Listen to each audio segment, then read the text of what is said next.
Assalomu alaykum. Bugungi darsimizda biz birinchi bo'lib loyihani tanish deb boshlaymiz. Nimaga deganda biz qo'limizga tayyor loyiha bo'lsa, o'sha tayyor loyihani bu qanaqa loyiha ekanligini tanishimiz kerak. Nimaga deganda loyihani ham turlari bor. Masalan, tender uchun qilingan loyiha bor va qurilish uchun qilingani bor, рабочий чертеж deymiz. Va keyin ish tugaganidan keyin исполнительный чертеж deymiz. ish tugaganligini syomka qilib beradigan чертеж hisoblanadi va o'sha рабочий чертежning ichida ham qisman bo'lak sxemalar mavjud. Bular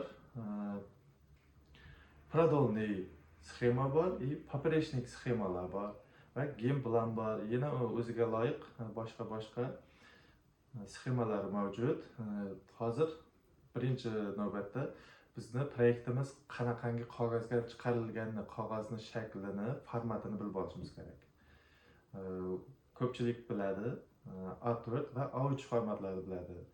A4 endi kundalik ofisda ishlatiladigan bu oddiy qog'oz, matn qilib chiqarilishi uchun ishlatiladigan qog'oz A4 format.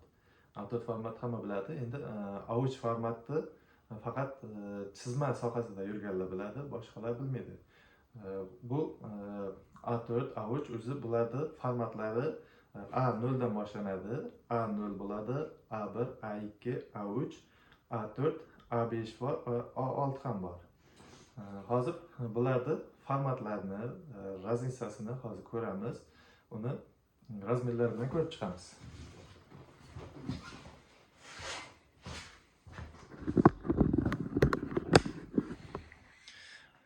Mana bu birinchi A4 formatdagi qog'ozimiz bu. Bunga ham chizma chiqarsak bo'ladi.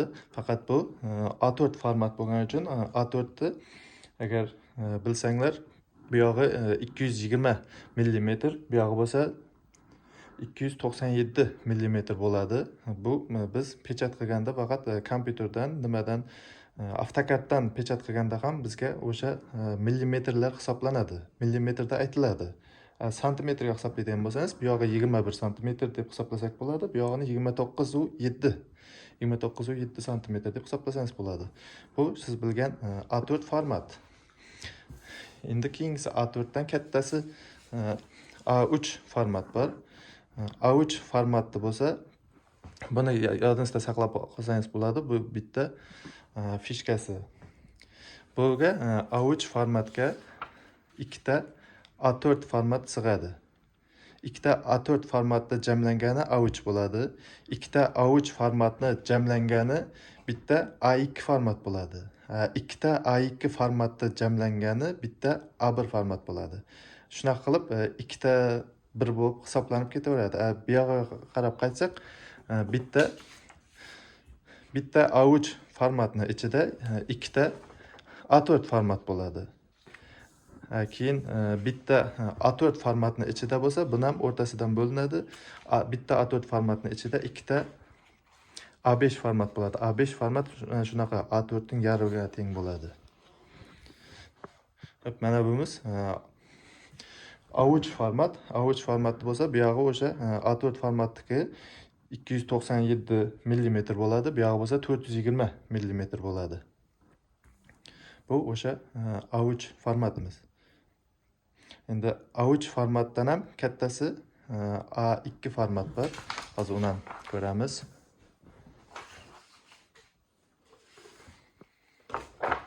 Mana bu o'sha A2 format. Bu A2 format ham o'shanday A3 formatdan ikkalasini o'ziga oladi. Ikkita A3ni shunday qilib qo'ysak, bitta A2 format bo'ladi. A2 format ham o'sha A3ning uzunligi bo'ladi 420 mm, bu yog'i bo'lsa 524 mm bo'ladi. Santimetrga hisoblab aytganda, qisqa qilib aytadigan bo'lsak, 42 santimetrga 59,4 cm deyilsa bo'ladi. Bu o'sha A2 formatimiz. Bizda loyihamiz qaysi formatga sig'adigan bo'lsa, o'sha formatda chiqarsak bo'ladi. Ko'pincha A3 formatda ishlatiladi. A2 formatda ham bo'lishi mumkin. Nimaga deganda biz kanallarimizni qanaqa masshtabda berilsa, bu qog'ozga chiqarilgandan keyin mana shu joyiga linikada qo'yib o'lchasak, o'sha masshtabni linikada точный berish kerak. Masshtabni точный tanlash kerak. Shundan kelib chiqib, A2 qog'ozga chiqarish kerakmi, A3 qog'ozga chiqarish kerakmi? Shundan kelib chiqadi. Lekin ko'pincha A3 format ishlatiladi bizda. Xo'p, endi biz loyihalarni tashqarisidan tanib olishimiz kerak. Buning uchun bizda qo'limizda bunaqa loyiha kelib qoldi.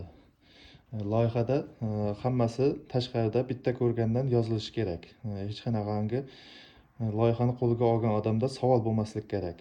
Kim tomonidan zakaz qilindi, kim tomonidan loyiha qilindi va kanal nomi, o'sha kontrakt nomi tashqarida yozilishi kerak va asosiy fishka bu yerda loyihani tashqarisida рабочий dokumentatsiya va working drawing. Bu degani ishchi loyiha bu. Bu bizda международный loyiha bo'lgani uchun rus tilida va ingliz tilida olib boriladi hammasi. Shuning uchun ko'pincha baribir рабочий dokumentatsiya deb olib boriladi. Рабочий dokumentatsiya deb yozilgan bo'lsa, demak bu biz ish uchun, ishlashimiz uchun, qurilishni boshlash uchun berilgan loyiha bo'ladi. Buni tenderniy dokumentatsiya bo'lishi ham mumkin, keyin исполнительный чертеж ham bo'lishi mumkin. Hozir исполнительный чертеж ham ko'ramiz.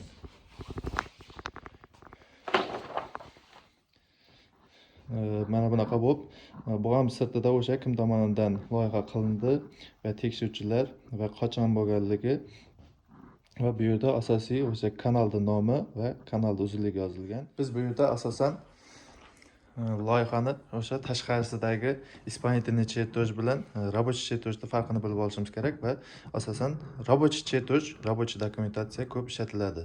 Рабочий dokumentatsiya bo'lishi kerak va tasdiqlangan bo'lishi kerak. Asosan tasdiqlanib ekspertizadan o'tgan bo'lsa, bu bizga ishga tayyor hujjat hisoblanadi.